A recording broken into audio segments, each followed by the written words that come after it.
Courtney, hello, Jim Delapine here. I would like to give you some video feedback on this assignment that you turned in quite a while ago, and I'm getting to it now. So I'm going to zoom in to this and show you some different options here. First of all, I note a white line here. So if my move tool is active and the auto select is checked, and I zoom in, I can find out where that is.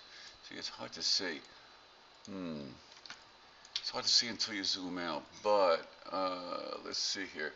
Yeah, this is so fine that the only way to do that would be to maybe hide and show each layer until I see that white line disappear, and it's the edge of a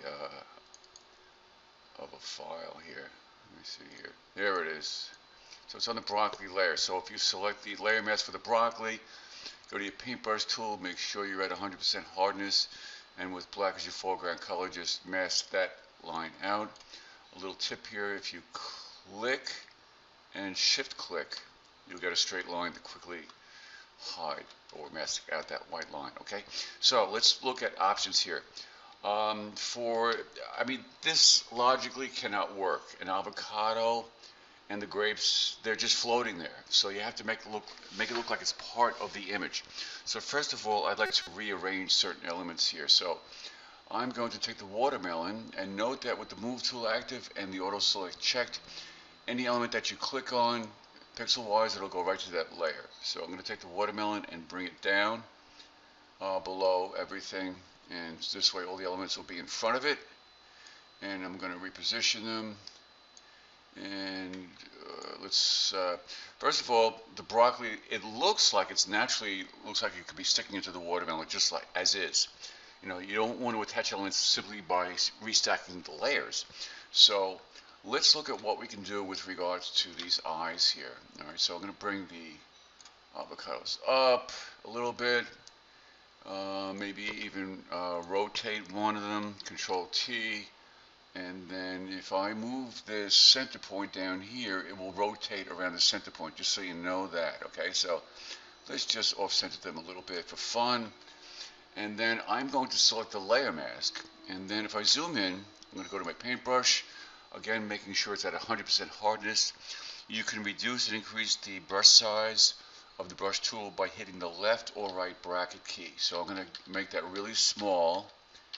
And then I'm going to start to mask out part of this. Actually, I'm going to do quite a bit. Let me just paint in here, but I want to try to pick up the texture of the broccoli parts. So I don't know what you'd call them. So with a small brush, you can kind of simulate that.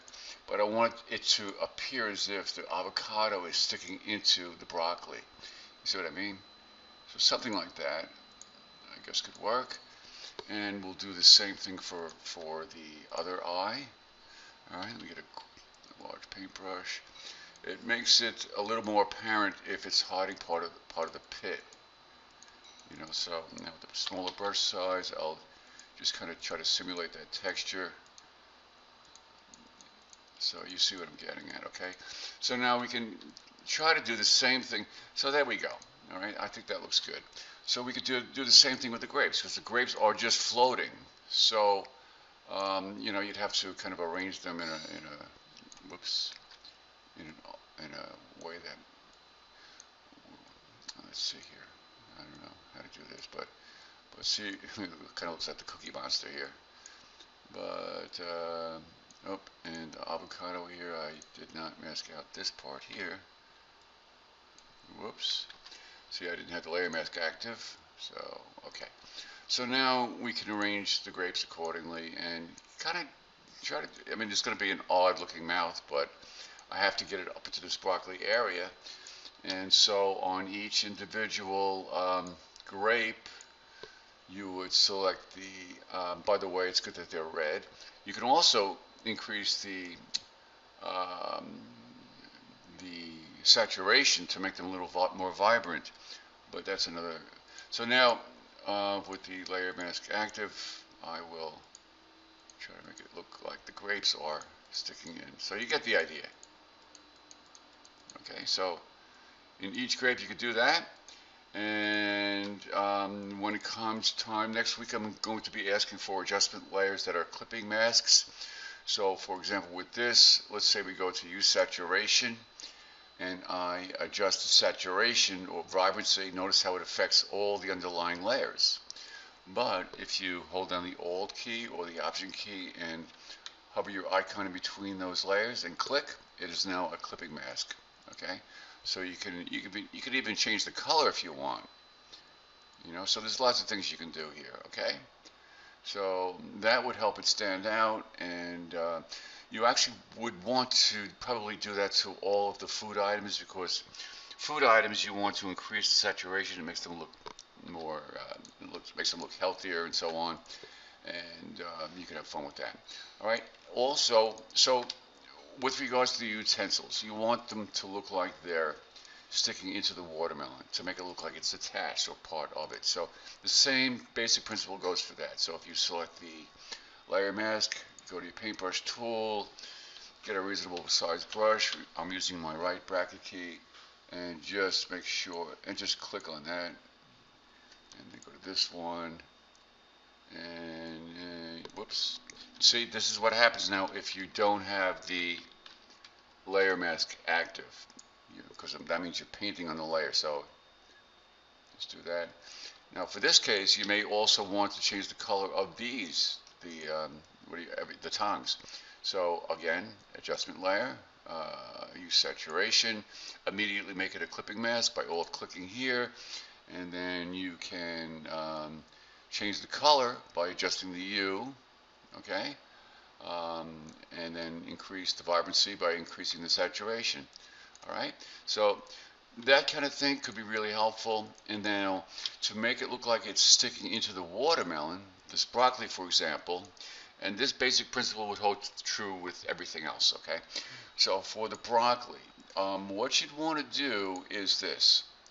I'm going to create a new layer on top. Okay, so with the broccoli layer active, I'm clicking on the new layer icon, and you immediately get a layer above it.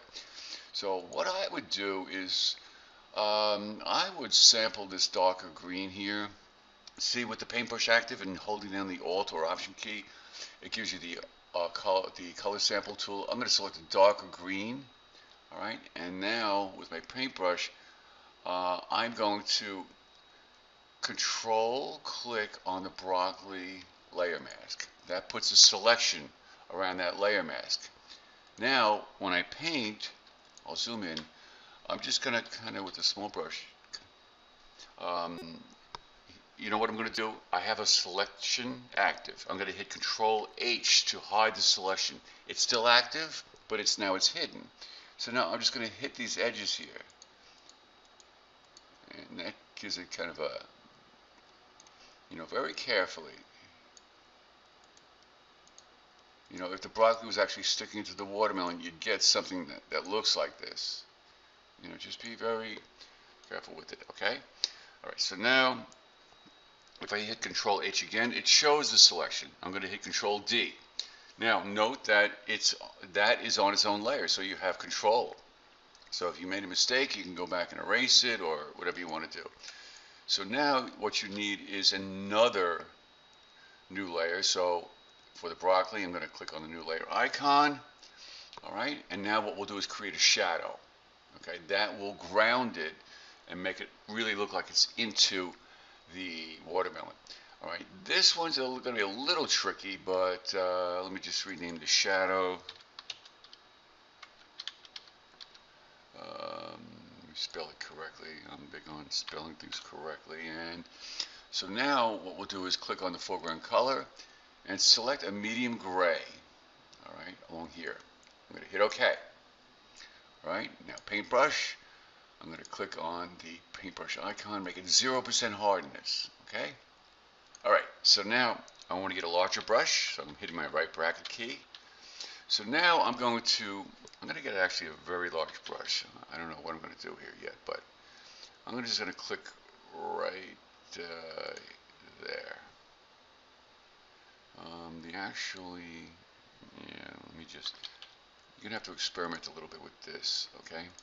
So now I have a shadow. It's gray. It looks does not look good. Okay, I'm going to drag that shadow underneath the broccoli layer. Okay. Now what I'm going to do is this. I'm going to put that shadow into multiply mode. All right. That is a true shadow. All right. But it works with gray. Okay. You can adjust the opacity. Okay. But so you have that control.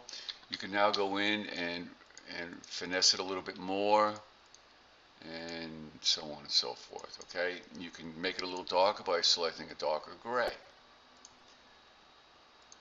Okay, so now it looks like it's like really into, I may have gone a little bit overboard, but you can always, and what you can do is now create a layer mask for that, and now you can actually remove some of that, so you can go back and forth. So if I don't like a lot of the shadow, I can now click to mask out part of the shadow. So you have a lot of control there.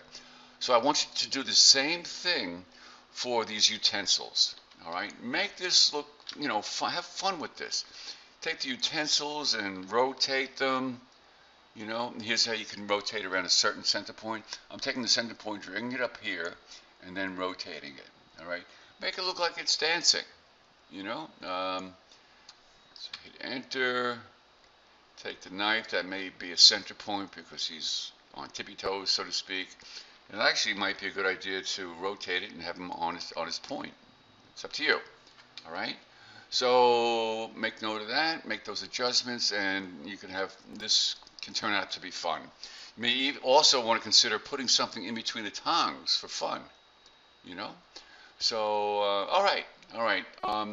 I know you have a lot going on. I see you're early with a lot of the assignments, but I just wanted to give you this additional help. All right, take care. Bye.